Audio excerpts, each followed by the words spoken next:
Hello and welcome to पैसा live. It's me with you Tanisha. 9 to 5 job तो हम सभी करते हैं, हम सभी एक एम्प्लॉय हैं और काम के साथ साथ अपने एनवायरनमेंट, स्पिरिचुअलिटी और अपने माइंडसेट को ध्यान में रखना भी बहुत मैटर करता है। इन सभी के बारे में आज हमसे बात करने के लिए मौजूद हैं एक इंडियन ऑथर जो खुद भी एक एम्प्लॉय रह चुकी हैं। So let's welcome doctor Anshul Gupta. Thank you so much for coming to our show ma'am. Thank you for calling. Ma'am, मेरा पहला सवाल आपसे यही रहेगा कि जैसे एक इंडियन कॉर्पोरेट जो है वो कई सर्कमस्टांसेस फेस करता है, तो आपकी बुक जो है वो स्पिरिचुअल इंडियन कॉर्पोरेट के बारे में है, तो इसमें किस चीज़ के बारे में दर्शाया गया है और एक एम्प्लॉय के लिए ये कैसे हेल्पफुल हो सकती है, इसके बारे में हमें ज़रूर बताएं। तो ये जो बुक है द स्पिरिचुअल इंडियन कॉर्पोरेट, तो ये बुक हमने लिखी है after 7 years of exhaustive research. मतलब मैंने एमफिल और पीएचडी वर्कप्लेस स्पिरिचुअलिटी पे ही की है। तो ये बुक बात करती है about corporate spirituality. Corporate spirituality का मतलब ये नहीं कि हम एम्प्लॉयज़ को बोल रहे हैं कि आप योगा करें या मेडिटेशन करें या किसी कल्ट को फॉलो करें, नहीं। ये कॉन्सेप्ट के बारे में है जो रिसर्च में करीब 20-25 साल से है। तो ये बुक एक ज़रिया उसको मेन स्ट्रीम में लाने का। तो ये कॉन्सेप्ट कहता है on 4 dimensions, that is finding meaning in life of work, having interconnectedness at work, your values and organisation values matching, having compassion. तो जब हम बात करें, हम इनके बारे में और डिटेल में बात करेंगे। पर ये जो बुक है ये workplace spirituality is a construct as an OD intervention, एक कल्चरल चेंज के बारे में बात कर रही है, which is very much the need of the hour. Ma'am, मेरा सेकंड क्वेश्चन आपसे यही रहेगा कि जो एक कॉर्पोरेट एम्प्लॉय से लेकर एक ऑथर तक के आपके सफ़र, जो आपकी जर्नी है, उसके बारे में हमें ज़रूर बताइए, बड़ी दिलचस्प रही होगी। तो बिफोर रिसर्च डोमेन में आने से पहले मैंने काफ़ी साल काफ़ी एमिनेंट कंपनीज में काम किया इन एचआर और काफ़ी अच्छे रोल्स में काम किया। और ये पाया कि हम काफ़ी एफर्ट ले रहे हैं as an HR, as a management, कि हम अच्छे से अच्छा करें, एम्प्लॉयज़ के लिए करें, सब अपनी तरफ से कोशिश पूरी कर रहे हैं। पर मुझे ऐसा महसूस हुआ कि एक तरह का गैप है, ऐसा कुछ है जो हम नहीं कर पा रहे हैं, और वो गैप की वजह से एम्प्लॉयज़ भी सफ़र कर रहे हैं और कंपनीज की प्रॉफिटेबिलिटी भी सफ़र कर रही है। तो इसका जवाब ढूंढते हुए मैं रिसर्च में गई। तो रिसर्च में अब जब आप रिसर्च में जाते हो तो आपको सबसे पहले एक प्रॉब्लम स्टेटमेंट समझना पड़ता है, आइडेंटिफाई करना पड़ता है। तो हमें समझ में आया कि कॉर्पोरेट में, जैसे कि आप बता रहे थे, द साइकोलॉजिकल कॉन्ट्रैक्ट जिसको कहते हैं, एम्प्लॉयर एम्प्लॉय का टोटली ब्रोकन है काफ़ी सालों से। और एम्प्लॉयज़ जो है वो सिर्फ चेकलिस्ट मेंटालिटी से काम कर रहे हैं, और कंपनीज़ की प्रॉफिटेबिलिटी कम हो रही है, कंपनीज़ को अच्छे एम्प्लॉयज़ नहीं मिल रहे हैं। At the same time quiet quitting, quiet lay off, coffee badging, हर तरह की सारी चीज़ें हो रही हैं। तो इनका सोल्यूशन क्या है? करंट प्रैक्टिसेस में सोल्यूशन नहीं मिल रहा है। इसीलिए हम रिसर्च में हमने सोचा कि हम ढूंढे कि इसका एक और पर्सपेक्टिव क्या हो सकता है। तो हमें मिला वर्कप्लेस स्पिरिचुअलिटी, जिसके बारे में ये बुक है। मैम, वर्कप्लेस स्पिरिचुअलिटी जो है, इसका क्या मतलब होता है? मतलब कि ये जो बहुत यूनिक वर्ड है, तो इससे क्या मतलब बनता है? इसको थोड़ा हमारी ऑडियंस को एक्सप्लेन करिए। तो वर्कप्लेस स्पिरिचुअलिटी को अगर हम डिफाइन करना चाहें, it is about engaging the spirit of the employ. मतलब हम एम्प्लॉय के अंदर के स्पिरिट को एंगेज कर रहे हैं। मतलब अगर हम एक जर्नी देखें कि जो इंसान है काम में, उसकी अंडरस्टैंडिंग एट वर्क प्लेस, वो एक इंडस्ट्रियल एरा में as an extension of machines था। फिर आया कि एम्प्लॉयज़ थिंकिंग बीइंग्स हैं, वो अपना दिमाग घर में छोड़ के नहीं आते। फिर आया एल्टन मायो का एम्प्लॉयज़ आर इमोशनल, मतलब इंसान के अंदर इमोशंस भी है, उसको एक्नॉलेज करो, उसकी एनर्जी को होन करो। तो सिंस 1999 ये एक तरह से रिसर्च चल रही है कि व्हाट इज़ मोर एक इंसान के अंदर जो वो एज एन एनर्जी जो वो लेके आ रहा है वर्क प्लेस में, which when utilise to the fullest extent company को बेनिफिट हो सकता है। So which is the spirit of the employees, जो एक हाईएस्ट फॉर्म ऑफ एंगेजमेंट है, that is workplace spirituality. But it is not कि सिर्फ एम्प्लॉयज़ का है, it is an interaction of individual and organisational spirituality, that is workplace spirituality. इसको fully measure किया जा सकता है इन होलसम। हाँ, इसके स्केल्स हैं, हमारे खुद के स्केल्स हैं जो हमारी सेकेंड बुक में आने वाली है। इसके अलावा मार्केट में भी स्केल्स हैं, बट अवेयरनेस नहीं है कि ये ऑलरेडी एग्जिस्ट कर रहा है, एक अलग डायमेंशन है, इसको इसके बारे में जानकारी नहीं है। तो जो प्रैक्टिशनर्स, द एंटायर आइडिया ये बुक लिखने का, सेकंड बुक लिखने का, इसको पॉपुलर करने का है कि ये डायमेंशन लोगों तक पता चले, जिसमें कि एम्प्लॉयज भी बेनिफिट करें, एम्प्लॉयर भी बेनिफिट करें। मैम, एक एम्प्लॉय और एक कंपनी के बीच जो है एक एचआर एक मीडिएटर की तरह काम करता है, और आप भी एक एचआर रहे हैं, और ये बहुत ज़्यादा इंपॉर्टेंट रोल प्ले करता है। आपसे अच्छा कौन जानेगा, क्योंकि आप भी इस चीज़ से गुजर चुके हैं। तो जब भी एक कंपनी के अंदर कोई भी फाइनेंशियल या फिर कोई भी एस्पेक्ट्स होते हैं, तो एचआर जो होता है उसके थ्रू ही हर चीज़ जाके गुजरती है। आप इस चीज़ से एग्री करते हैं? कम्युनिकेशन एक पार्ट है, मीडिएशन एक पार्ट है। जब अगर हमें एक किसी कंपनी को, अगर हमें ये कहना है कि this is a corporate spirituality certified companies, तो विल टॉक अबाउट इट। हम अपनी खुद, there is a consultancy also that is being started on that, हम स्टार्ट कर रहे हैं। तो where we are certifying companies and we are certifying people also. तो when we say this particular company certified, that means उन्होंने ये OD intervention को implement किया है। उन्होंने हमें अलाउ किया वहाँ पे उनके स्केल्स ऑफ मेजरमेंट बनाने का। उनका process right from recruitment to induction to training to performance management to exit, उन सब में उन्होंने इन पैरामीटर्स को भी ध्यान में रखा of assessing humans at work and contribution of humans and concerns of humans at work on these dimensions. तो हम उसको कहेंगे कि ये corporate spiritual organization है। मैम, being an HR, आपने कॉर्पोरेट में काम किया हुआ है, तो आपको क्या लगता है कि एक इंडिया में, जैसे इंडिया के अंदर जो है, जो एम्प्लॉय के लिए क्या लैकिंग है, मतलब फाइनेंशियली भी, प्रोफेशनली भी, हर तरीके से मैं बात कर रही हूँ। हम जैसे होता है कि क्या मेरिट्स हैं और क्या डिमेरिट्स हैं। अगर हम बाहर की कंट्रीज़ में देखें और अपनी कंट्रीज़ में देखें, तो एम्प्लॉयज़ में बहुत डिफरेंसेस है। तो आपको क्या लगता है कि एक इंडियन एम्प्लॉय के एक इंडियन कंपनी में क्या मेरिट्स हैं और क्या डिमेरिट्स हैं? आपने इन सब से डील किया हुआ है, तो इसके बारे में हमें ज़रूर बताएं। अभी अगर हम इंडिया को देखें तो जो मेरिट है वो सबसे ज़्यादा है। द काइंड ऑफ अपॉर्चुनिटीज़ जो इंडिया में है वो ग्लोबली अगर कंपेयर करें तो सबसे ज़्यादा है। तो वो अपॉर्चुनिटीज़ हमारा सबसे बड़ा यूएसपी है। हमारा जो वर्कफोर्स है, जो काम करने के लिए बहुत इंथुजियास्टिक है, जो मेहनत करके काम करके कमाना चाहते हैं, ये जो दोनों चीज़ें हैं, ये मेजर मेरिट है। डीमेरिट है, जैसे कि आप कह रहे थे, जो स्किल का गैप है। अभी इसके लिए ये जो बुक है और जो हमारी कंसल्टेंसी है द corporatespirituality.com, इनका जो टारगेट ऑडियंस है is corporates and colleges both, और हम कुछ हद तक गवर्नमेंट के साथ भी काम करना चाहते हैं, हम कर भी रहे हैं। तो हम एक एक के उसमें बात करेंगे।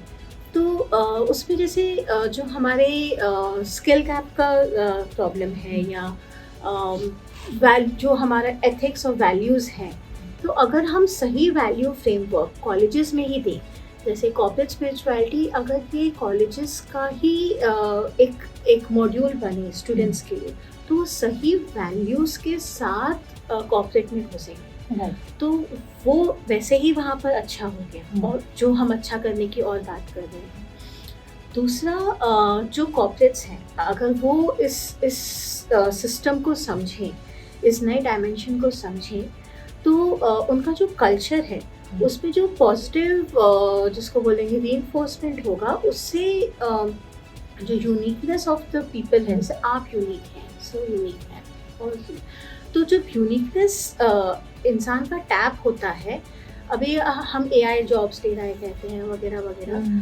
तो इस सब के लिए हमारे अंदर क्या है, हम एक ह्यूमन जो यूनिकनेस है, वही जो एम्प्लॉयर है उसके लिए एक सस्टेन्ड कॉम्पिटिटिव एडवांटेज रहेगा जो कॉम्पिटिटर के पास नहीं। तो वो हम इसके द्वारा, इस बुक के द्वारा हम करना चाहते हैं कि जो यूनिकनेस है एम्प्लॉयज़ का वो टैप हो, but at the same time उसके लिए सर्टन एथिक्स भी ज़रूरी है। हम उस लेवल पे एक्सप्लॉयटेशन करना एम्प्लॉयज़ का अलाउ भी नहीं कर सकते। कंपनीज में मास ले ऑफ बहुत तेज़ी से चल रहे हैं मैम, और इसका इफेक्ट एम्प्लॉय के हर सेंसेस पे पड़ता है, फाइनेंशियली भी पड़ता है मैम, मेंटली भी लोग इस चीज़ से गुजरते हैं। अचानक से जब जॉब जाती है, वी आर क्लूलेस कि अब क्या करना है। मैम, ऐसे सिचुएशंस में क्या वर्क प्लेस स्पिरिचुअलिटी, जो आपका ये वर्क प्लेस स्पिरिचुअलिटी जो आपकी बुक में आपने बताया है मैम, क्या वो ऐसी सिचुएशंस में काम करेगा एक एम्प्लॉय के लिए? वो उसी के लिए है उसका। जैसे अगर हमने 4 पिलर्स की बात करी, उसमें से जो चौथा पिलर है इज ऑफ कंपैशन। तो कंपैशन ऑर्गेनाइजेशन में एग्जिस्ट करना चाहिए in all scenarios is what workplace spirituality says. हाँ, रोज के रूटीन में तो हाँ ही, जब हम दूसरों से इंटरेक्ट करें, स्पेशली इन सिनेरियोज जब एक एक्सटर्नल कंटिजेंसी के तहत there is no option with the organisation rather than take such measures. Now अभी ये इस तरह के मेजर्स सिर्फ प्रॉफिटेबिलिटी और बॉटम लाइन इंक्रीज करने के लिए लेना भी एक तरह से एक डिबेटेबल टॉपिक है। But if there is no option तो आप कर कैसे रहे, the how part of it. So इसके तहत हम कहेंगे कि you give the employees that leeway, that's severance pay, उनको वो कंफर्ट जोन दीजिए जिसमें कि उन्हें झटका ना लगे। It's not traumatic, it's a reality, yes, but do you give them that bandwidth? या फिर आप एक स्टोनिक मेल लिखते हैं behind the laptop that you know किसी मतलब पता ही नहीं चल रहा है, सडनली ये हो गया। Let it not be a knee jerk reaction, let it be more thoughtful, let it be more concern towards the employ, compassionate. Ma'am, जिस तरह से इंडिया एक डेवलपिंग स्टेज पर है, ऑब्वियसली मैम अभी हम डेवलप तो नहीं हुए हैं लेकिन डेवलपिंग स्टेज पर हैं, ऐसे में कोविड से भी हम गुजरे, लेकिन कोविड के बाद डिजिटलाइजेशन बहुत तेज़ी से बढ़ा मैम। हर जगह हर चीज़ ऑनलाइन होने लग गई। ऐसे में मैम चैट जीटीपी लें या फिर एआई लें, इन जगह पे मतलब जहाँ पे लोग कंटेंट राइटिंग कर रहे हैं, कंटेंट क्रिएट कर रहे हैं, इन लोगों की जॉब पर बहुत ज़्यादा इफेक्ट हुआ। क्योंकि मैम जो चीज़ हमें एआई पे मिल जाएगी, जो चीज़ हमें चैट जीटीपी पे मिल जाएगी, और भी बहुत सारी जगह हैं, तो हम कंटेंट राइटर के लिए पैसे क्यों देंगे जिस चीज़ के लिए हमें पहले से घर बैठे हर चीज़ मिल रही है। मैम ऐसे में ना लोगों को बहुत ज़्यादा जॉब लॉस हुआ। ऐसे में आपका क्या व्यू है, क्या ये ठीक है या फिर आपको क्या लगता है? एआई कोई ऐसा नहीं है कि हमारे मतलब हमारे पास नौकरियां ही नहीं बचेंगी, ऐसा नहीं है। बिकॉज बहुत ज़्यादा हो रहा था कि हाँ, जॉब्स आ तो जैसे हमने भी उसके बारे में काफ़ी स्टडी करी, लोगों से मिले, बिकॉज हम मतलब if you are into research तो आप वो करते ही रहते हैं, it doesn't stop. And that's why I am asking you these type questions, because I know you are a researcher, because you are a writer. तो हमने ये पाया कि जैसे जब कंप्यूटर्स आए थे तभी भी ये था कि जैसे बैंकिंग में लोगों के सारे जॉब्स चले जाएंगे, पर क्या वो हुआ? नहीं हुआ, बल्कि जॉब्स बढ़े। तो एआई से जो स्किल सेट रिक्वायर्ड है वो चेंज हो जाएगा, लेकिन जॉब्स रहेंगे। तो हमारे लिए ये बहुत ज़रूरी है कि जो कॉलेजेस हैं वो एक तो सही वैल्यू सिस्टम दे, जो वर्क से रिलेटेड वैल्यू सिस्टम चाहिए है फ्यूचर एम्प्लॉयज़ के लिए, एक वो और सही industry related skill set provide करे, रादर देन जो हमारा जो एक चलता हुआ एक सिलेबस है उसमें हमें चेंज लाने की ज़रूरत होगी। जिस स्पीड से दुनिया चेंज हो रही है उस स्पीड से सिलेबस चेंज होना है। और इवन जो कॉर्पोरेट्स हैं अभी जैसे बोल रहे हैं कि ये एम्प्लॉयज़ रिडंडेंट हो गए, हम इनको ले ऑफ कर रहे हैं। हमारी रिसर्च पूछती है क्यों। हम ये पूछते हैं कि कोई भी चीज़ आ रही है, ये ऑलरेडी जो डोमेन एक्सपर्टीज़ है उनको पता होता है। जो कंपनी है, अगर if they want to be certified as corporate spiritual company, तो ये फिर डिफ़ॉल्ट होगा कि उन्होंने वो ट्रेनिंग दी है, उन्होंने ये डिसरप्शन मिनिमाइज़ किया है, उन्होंने प्रिकॉशंस लिए हैं। उसमें ये होता है कि हमने आज ट्रेनिंग दी, एम्प्लॉयज़ छोड़ के चले जाएँ।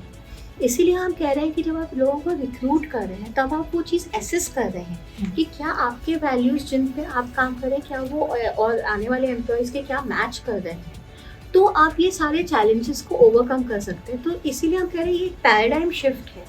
It's a total change in the way we are seeing people at work and how people are also seeing employees at work.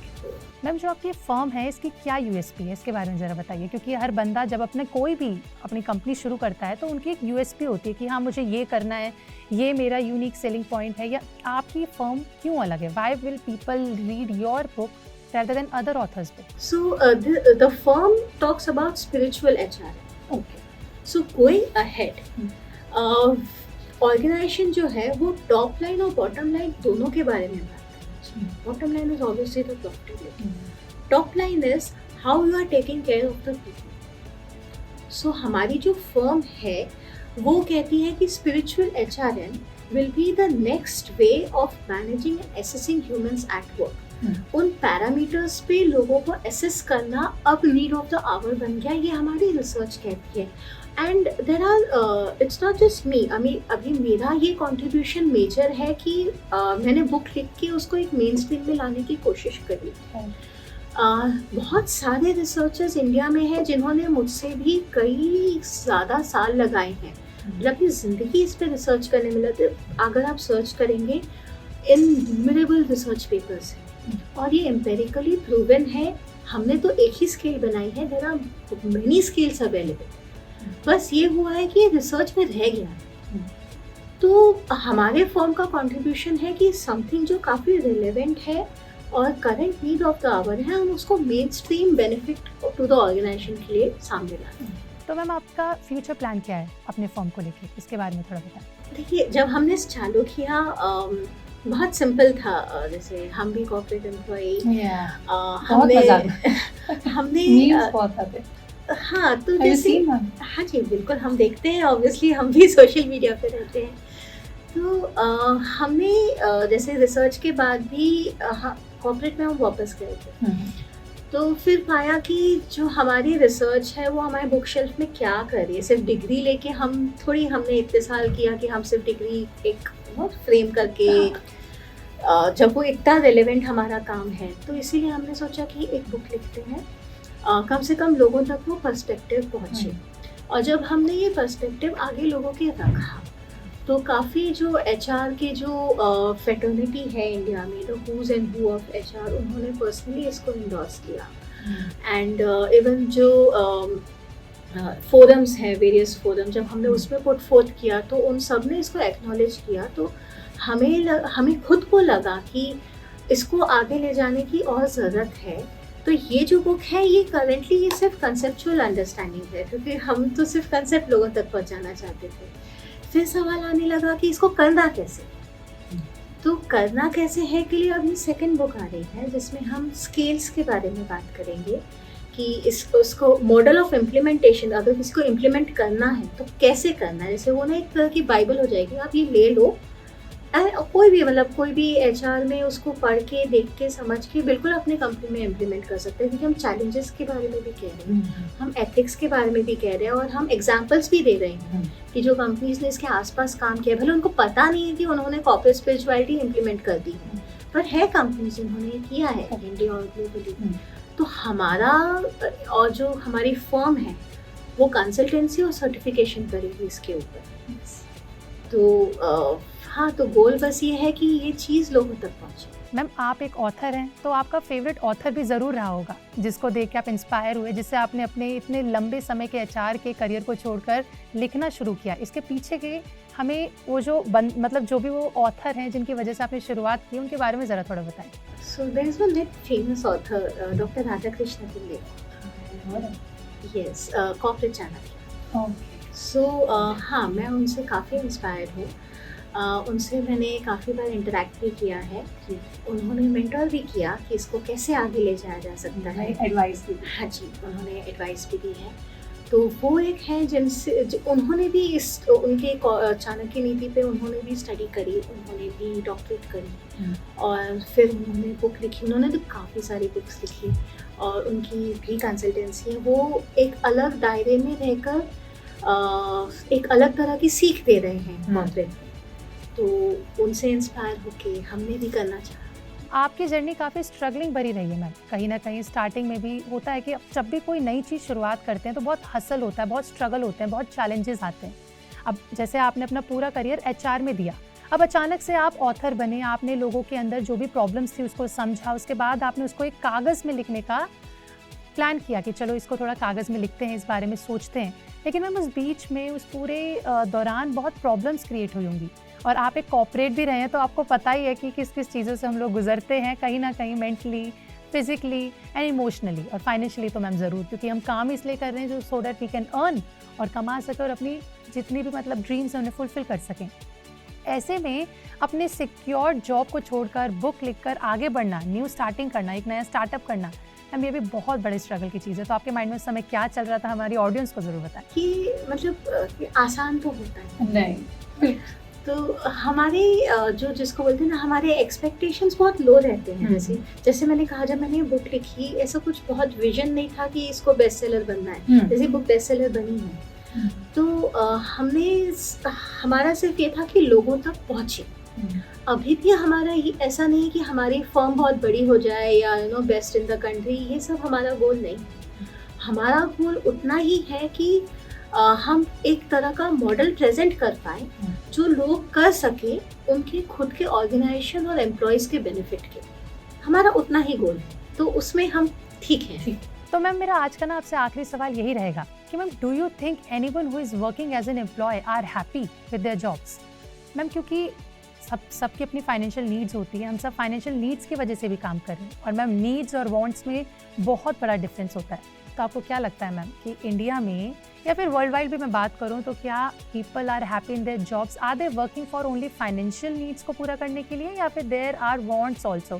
क्योंकि मैम इन दोनों के अगर हम ग्राफ्स को चेक करें तो मेरे ख्याल से needs will be the upper hand. तो आपका इस पर क्या कहना है, मैं ज़रूर बताएं। देखिए, हर इंसान जो काम कर रहा है, हम ये बिल्कुल दरकिनार नहीं कर सकते कि पैसे के लिए नहीं करता। हम सब पैसे के लिए काम करते हैं, और हम अगर कॉर्पोरेट स्पिरिचुअलिटी की बात करें तो हम ये बिल्कुल नहीं कह रहे हैं कि पैसे ज़रूरी नहीं है। ये क्रक्स ऑफ लाइफ है, ये रियलिटी है। We all need money to sustain ourselves. उसको हम कैसे कमाते हैं, हम क्या वर्क प्लेस में जाके हम कितने ऑथेंटिसिटी के साथ काम कर रहे हैं, हम कितना एंगेज्ड होके काम कर रहे हैं, हमसे जो काम कराने वाले हमारे जो एम्प्लॉयर हैं वो हमें कैसे ट्रीट कर रहे हैं।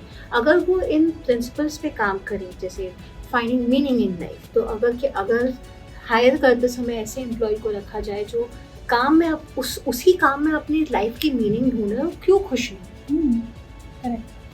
अगर उसके वैल्यूज़ और ऑर्गेनाइजेशन के वैल्यूज़ मैच करें, वो क्यों नहीं खुश होगा? अगर वो कॉन्फ्लिक्ट ही नहीं है, फिर अगर जैसे हम एक सिस्टम में काम करते हैं, वो एक इंटरकनेक्टेड सिस्टम है। अगर आपको कुछ प्रॉब्लम है, you have people to reach out to, जिनको आप रिलाई कर सकते हैं। एक कोहेसिवनेस है, इंटरकनेक्टेडनेस है, आप क्यों खुश नहीं हो? If I'm heard yes by others or हाँ, मतलब एक वो there is a जिसको बोलेंगे ना feeling of belongingness. yes, correct word. तो ये सारे एक ह्यूमन नीड्स हैं, तो हम उसके बारे में बात। अगर कंपैशन है, if अगर सपोज आज आपका दिन अच्छा नहीं है, are the people around you compassionate towards you? But at the same time जो ethics arise होता है, you should not be exploiting the employer for that. ये भी एस्पेक्ट है।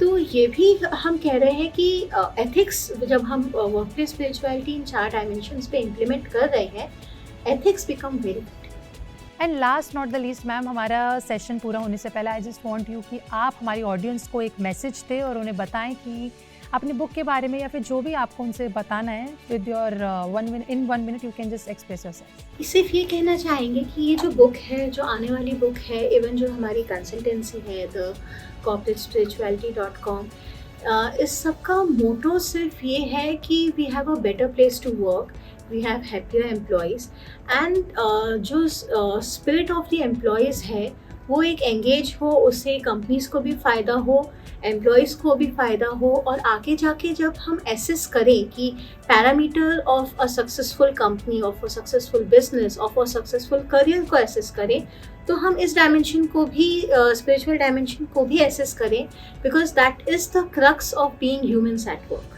Thank you so much for coming to our show ma'am, thank you for giving us your time, and thank you for watching Paisa live. अगर आपका कोई भी सवाल ma'am से है तो आप हमें कमेंट सेक्शन में लिख के ज़रूर बता सकते हैं। For exclusive and insightful videos, subscribe to our new channel ABP Live Premium.